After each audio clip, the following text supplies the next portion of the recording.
Hello friends, welcome to StudyKar. मैं हूं आपका दोस्त प्रभाकर। आज के इस इंपॉर्टेंट लेक्चर में हम सभी डिस्कस करने वाले हैं 23 मई 2024 के मोस्ट इंपॉर्टेंट करंट अफेयर्स के क्वेश्चन। तो आप इस पूरे लेक्चर को बहुत ही ध्यान से लास्ट तक जरूर देखिएगा। चलिए आज का पहला और इंपॉर्टेंट क्वेश्चन डिस्कस करते हैं। तो पहला क्वेश्चन आपसे पूछा जा रहा है, कांस फिल्म फेस्टिवल 2024 में पियरे एंजेनिक्स एक्सीलेंस पुरस्कार से किसे सम्मानित किया गया है? आंसर हो जाएगा संतोष सिवन को। तो भारतीय फिल्म मेकर संतोष सिवन को कांस फिल्म फेस्टिवल 2024 में पियरे एंजेनिक्स एक्सीलेंस पुरस्कार दिया गया है। आप सभी को पता है कि जो कांस फिल्म फेस्टिवल है ये फ्रांस में आयोजित किया जाता है। तो 2024 के संस्करण के दौरान पियरे एंजेनिक्स एक्सीलेंस पुरस्कार संतोष सिवन को दिया गया है। आपको याद रखना है कि संतोष सिवन यह सम्मान पाने वाले पहले एशियाई व्यक्ति भी बन गए हैं। एंजेनिक्स एक्सीलेंस पुरस्कार एक उभरती प्रतिभा को प्रदान किया जाता है। सिवन की अगर हम बात करें तो 55 फिल्मों में इन्होंने शूटिंग की है। सिवन अमेरिकी सोसाइटी ऑफ सिनेमेटोग्राफर्स के पहले भारतीय सदस्य भी हैं। कांस फिल्म फेस्टिवल की अगर हम बात करें तो इसकी स्थापना 20 सितंबर 1946 को अंतर्राष्ट्रीय फिल्म महोत्सव के रूप में की गई थी। यह फ्रांस के कांस शहर में आयोजित किया जाता है और यह एक फिल्म महोत्सव है। 2022 के कांस फिल्म फेस्टिवल के अंदर भारत को आधिकारिक सम्मान दिया गया था। 1946 की एक फिल्म थी जिसका नाम था नीचा नगर और यह चेतन आनंद की फिल्म थी, यानी चेतन आनंद इसके डायरेक्टर थे। तो इस फिल्म को कांस फिल्म फेस्टिवल के अंदर पाम डी ओर पुरस्कार दिया गया था। तो यह पाम डी ओर पुरस्कार से सम्मानित होने वाली पहली भारतीय फिल्म है। हाल ही में प्रदान किए गए कुछ प्रमुख अवार्ड डिस्कस कर लेते हैं।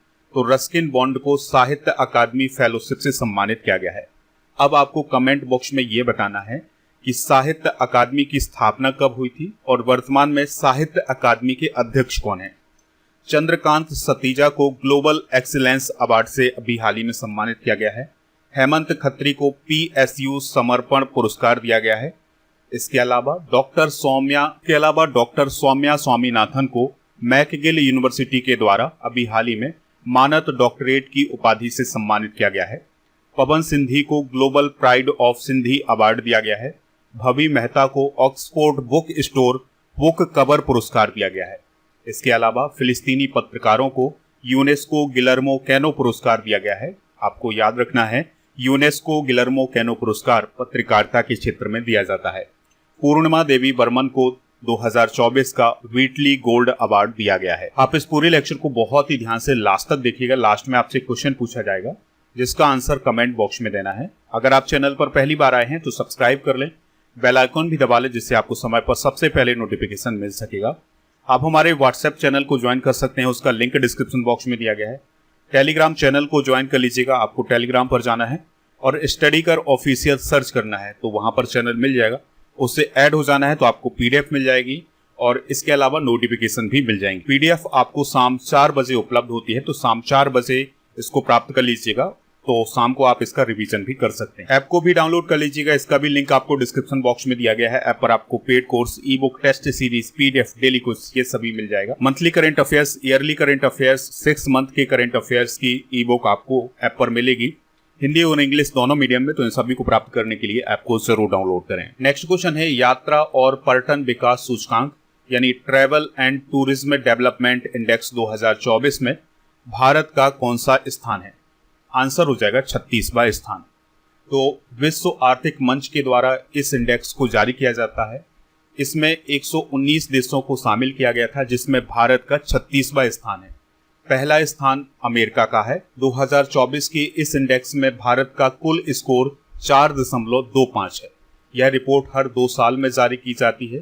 पहली बार यह सूचकांक 2022 में जारी किया गया था। 2024 का जो यात्रा और पर्यटन विकास सूचकांक जारी किया गया है, इसको इंग्लैंड के सरे यूनिवर्सिटी के सहयोग से तैयार किया गया था। इस सूचकांक में किसी भी देश के पर्यटन क्षेत्र के सतत विकास का मापन किया जाता है, यानी कि कोई भी देश पर्यटन के क्षेत्र में किस प्रकार से डेवलपमेंट कर रहा है, इस बात का मापन किया जाता है इस इंडेक्स में।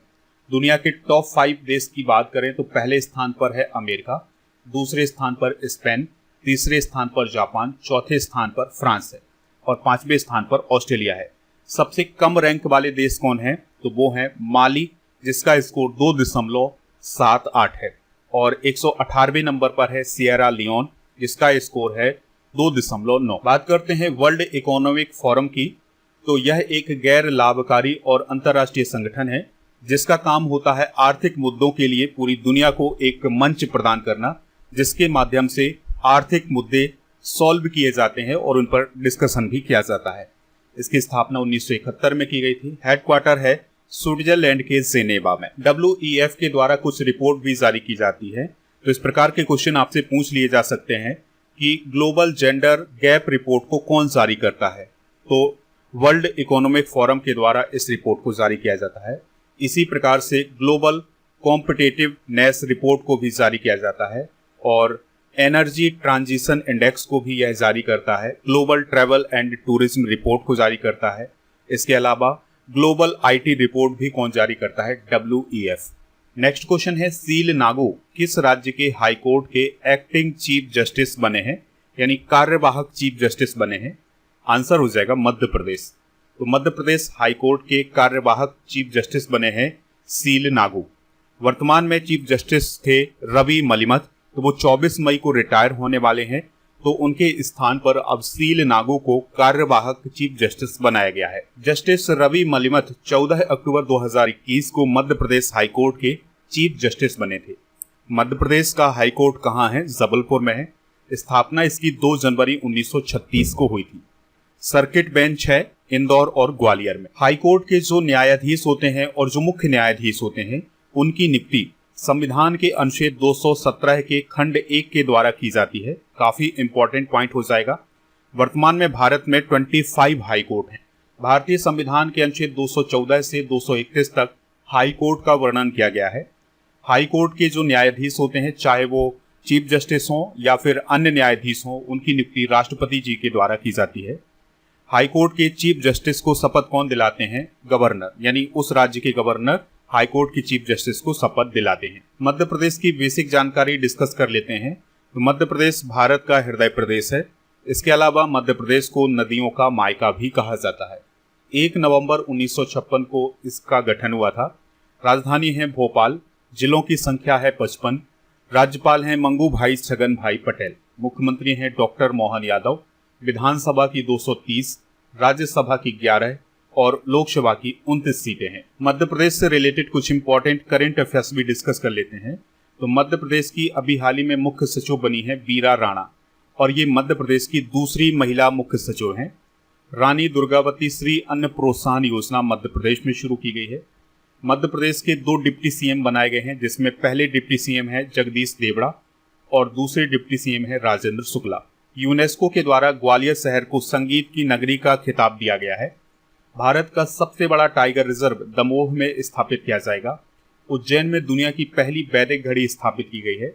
मध्य प्रदेश ने बैगलेस स्कूल पहल की शुरुआत अभी हाल ही में की है। नेक्स्ट क्वेश्चन है आरतारा 24 ललित कला प्रदर्शनी और प्रतियोगिता का आयोजन कहाँ किया गया है। आंसर हो जाएगा दुबई में। तो UAE के दुबई में आरतारा 24 ललित कला प्रदर्शनी और प्रतियोगिता का आयोजन किया गया है। तो इसमें ललित कला के क्षेत्र में उभरती प्रतिभाओं को मंच प्रदान किया गया है। इस कार्यक्रम का उद्देश्य दुबई में रहने वाले भारतीयों की कला प्रतिभाओं की पहचान करना और उन्हें कला प्रेमियों तक पहुंचाना है। UAE और दुबई से रिलेटेड कुछ इंपॉर्टेंट करंट अफेयर्स डिस्कस कर लेते हैं। तो UAE के दुबई में दुनिया का सबसे बड़ा एयरपोर्ट बनाया जा रहा है, जिसका नाम है Al Maktoum international airport. Abu Dhabi में UAE के पहले हिंदू मंदिर का उद्घाटन किया गया है। वर्ल्ड गवर्नमेंट समिट 2024 का आयोजन दुबई UAE में किया गया है। दुबई में दुनिया की पहली एयर टैक्सी सेवा शुरू की जाएगी। सुपर 30 के संस्थापक आनंद कुमार को UAE का गोल्डन वीजा कुछ समय पहले प्रदान किया गया है। संयुक्त अरब अमीरात में उन व्यक्तियों के लिए एक नया वीजा शुरू किया गया है जिन्होंने पर्यावरण के क्षेत्र में उत्कृष्ट योगदान दिया होता है, तो उन्हें अब ब्लू रेजिडेंसी वीजा प्रदान किया जाएगा। नेक्स्ट क्वेश्चन है एमिलिया रोमांगना ग्रैंड प्रिक्स 2024 का खिताब किसने जीता है। आंसर हो जाएगा मैक्स वेरस्टैपेन ने। तो फार्मूला 1 के ड्राइवर हैं मैक्स वेरस्टैपेन, तो उन्होंने अभी हाल ही में एमिलिया रोमांगना ग्रैंड प्रिक्स 2024 का खिताब जीता है। आपको याद रखना है कि एमिलिया रोमांगना ग्रैंड प्रिक्स का आयोजन इटली में किया गया था। मैक्स वर्स्टैपेन रेड बुल के ड्राइवर हैं, इसको आप जरूर याद रखिएगा। और यह एक बेल्जियम और डच रेसिंग ड्राइवर हैं, यानी इनका संबंध बेल्जियम से है और आयरलैंड से है। 2024 के ग्रैंड प्रिक्स विजेता डिस्कस कर लेते हैं। तो बहरीन ग्रैंड प्रिक्स को मैक्स वर्स्टैपेन ने जीता है, सऊदी अरब ग्रैंड प्रिक्स को मैक्स वर्स्टैपेन ने, ऑस्ट्रेलियन ग्रैंड प्रिक्स को कार्लोस सेंज ने जीता है जो कि फेरारी के ड्राइवर हैं, जापान ग्रैंड प्रिक्स का खिताब मैक्स वर्स्टैपेन ने जीता है, और चीन ग्रैंड प्रिक्स का खिताब अभी हाल ही में मैक्स वर्स्टैपेन ने, और मियामी ग्रैंड प्रिक्स का खिताब लैंडो नोरिस ने जीता है जो कि मर्सिडीज के ड्राइवर हैं। कुछ इंपॉर्टेंट स्पोर्ट्स करंट अफेयर्स भी डिस्कस कर लेते हैं। तो 25 मई को अब विश्व फुटबॉल दिवस के रूप में घोषित किया गया है। तमिलनाडु के श्याम निखिल भारत के 85वें शतरंज ग्रैंड मास्टर बने हैं। सुनील छेत्री ने इंटरनेशनल फुटबॉल से संन्यास ले लिया है। हॉकी की सुल्तान अजलान शाह ट्रॉफी 2024 का खिताब जापान ने जीता है। भारतीय मुक्केबाज हैं निखत जरीन, तो उन्होंने 52 किलोग्राम भार वर्ग में एलोरा कप 2024 में गोल्ड मेडल हासिल किया है। दोहा डायमंड लीग 2024 में नीरज चोपड़ा ने सिल्वर मेडल हासिल किया है। यूनाइटेड वर्ल्ड रेसलिंग के द्वारा अभी हाल ही में बजरंग पुनिया को सस्पेंड किया गया है। सीरम इंस्टीट्यूट ऑफ इंडिया ने अफ्रीकी देशों में किस रोग की वैक्सीन भेजी है? आंसर हो जाएगा मलेरिया। तो सीरम इंस्टीट्यूट ऑफ इंडिया के द्वारा अभी हाल ही में अफ्रीकी देशों के लिए मलेरिया की एक वैक्सीन है जिसका नाम है R21 मैट्रिक्स M, तो इसको भेजा है। ये जो वैक्सीन भेजी गई है इसकी पहली खेप मध्य अफ्रीकी गणराज्य यानी CAR को भेजी जाएगी और फिर इसके अलावा साउथ सूडान और कांगो लोकतांत्रिक गणराज्य देश को भेजी जाएगी। मध्य अफ्रीकी गणराज्य की बात करें तो यहाँ पर 1,63,800 वैक्सीन की जरूरत है, तो उसमें से 43,200 खुराक सीरम इंस्टीट्यूट ऑफ इंडिया के द्वारा भेजी गई हैं। मलेरिया से रिलेटेड कुछ इंपॉर्टेंट फैक्ट डिस्कस कर लेते हैं। तो 25 अप्रैल को विश्व मलेरिया दिवस मनाया जाता है। मलेरिया प्लाज्मोडियम परजीवी के कारण होता है। मादा एनाफिलीज जाति के मच्छरों से मलेरिया फैलता है। हमारी जो लाल रक्त कणिकाएं हैं उनको प्रभावित करता है मलेरिया। 2023 में अजरबैजान और तजाकिस्तान को मलेरिया मुक्त घोषित किया गया था। 2023 में WHO ने मलेरिया की दूसरी वैक्सीन R21 मैट्रिक्स M को मंजूरी दी थी और पहली वैक्सीन का नाम है RTS-AS01।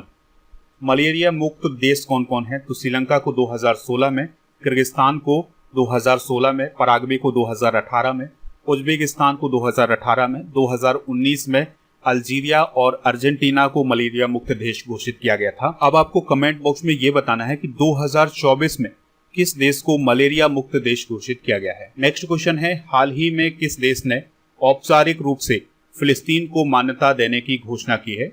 आंसर हो जाएगा नॉर्वे, आयरलैंड और स्पेन। तो इस क्वेश्चन का जो राइट आंसर हो जाएगा वो हो जाएगा ऑप्शन नंबर डी। तो अभी हाल ही में नॉर्वे, आयरलैंड और स्पेन के द्वारा ये घोषणा की गई है कि वह औपचारिक रूप से फिलिस्तीन को मान्यता प्रदान करेंगे। दोस्तों, ये देश अगले सप्ताह 28 मई को फिलिस्तीन को एक देश के रूप में मान्यता दे सकते हैं। तो इससे नाराज होकर इजराइल ने इन देशों से अपने राजदूत को वापस बुला लिया है। फिलहाल दुनिया के 140 से अधिक ऐसे देश हैं जो फिलिस्तीन को एक देश के रूप में मान्यता देते हैं, लेकिन कई यूरोपीय देशों के द्वारा फिलिस्तीन को मान्यता नहीं दी गई है और अमेरिका के द्वारा भी मान्यता नहीं दी गई है। तो इसी वजह से फिलिस्तीन संयुक्त राष्ट्र का परमानेंट मेंबर भी नहीं बन पा रहा है। अभी हाल ही में यूनाइटेड नेशन में फिलिस्तीन को यूनाइटेड नेशन का परमानेंट मेंबर बनाने के लिए वोटिंग की गई थी, तो उसमें भारत ने भी समर्थन दिया था। तो 143 वोट समर्थन में प्राप्त हुए थे फिलिस्तीन को, उसमें भारत ने भी समर्थन किया था।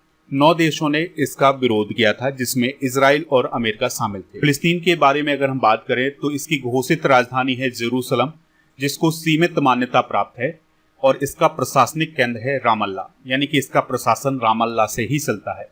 राष्ट्रपति हैं महमूद अब्बास, प्रधानमंत्री हैं मोहम्मद मुस्तफा। यहाँ पर मिस्र पाउंड, इजरायली न्यू शेकेल और जॉर्डियन दिनार ये सभी मुद्रा के रूप में उपयोग किए जाते हैं। अब हम उन देशों की भी बात कर लेते हैं जिन्होंने फिलिस्तीन को मान्यता देने की बात की है। तो नॉर्वे की लोकेशन आप देख सकते हैं, ये है नॉर्वे, और दूसरा देश था आयरलैंड, तो ये है आयरलैंड, और तीसरा देश है स्पेन। तो इन 3 देशों ने फिलिस्तीन को मान्यता देने की घोषणा की है। अब आपको कमेंट बॉक्स में इन तीनों देशों की राजधानियां भी बतानी है।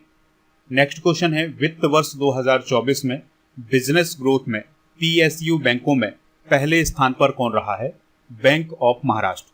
तो PSU का मतलब है पब्लिक सेक्टर अंडरटेकिंग, यानी कि पब्लिक सेक्टर के जो बैंक हैं उनमें बिजनेस ग्रोथ के मामले में फाइनेंशियल ईयर 2024 में पहले स्थान पर कौन रहा है? Bank of Maharashtra. Bank of Maharashtra ने फाइनेंशियल ईयर 2024 में कुल कारोबार में 15.94% की वृद्धि हासिल की है, जबकि दूसरे स्थान पर SBI रहा है जिसने 13.12% की वृद्धि हासिल की है। बैंक ऑफ महाराष्ट्र की अगर हम बात करें तो 16 सितंबर 1935 को एक निजी बैंक के रूप में इसकी स्थापना की गई थी। 1969 में इसका राष्ट्रीयकरण किया गया था। वर्तमान में भारत सरकार के पास इस बैंक के लगभग 86% शेयर हैं। टैगलाइन है एक परिवार एक बैंक। मुख्यालय है इसका पुणे महाराष्ट्र में।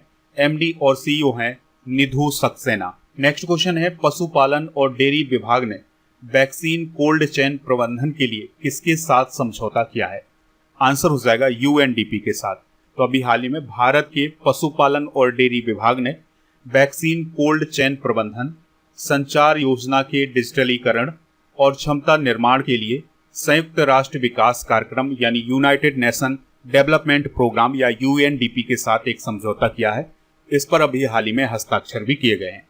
वैक्सीन कोल्ड चेन प्रबंधन का मतलब है कि वैक्सीन का मैनेजमेंट करना, किस प्रकार से वैक्सीन को पहुंचाया जाए और वैक्सीन कम से कम खराब हो, इसके प्रबंधन के लिए अभी हाल ही में UNDP के साथ समझौता किया है पशुपालन और डेयरी विभाग ने। दोस्तों, पशुपालन और डेयरी विभाग की सचिव हैं अलका उपाध्याय और भारत में UNDP के रेजिडेंस प्रतिनिधि हैं कैटलिन बिसेंट।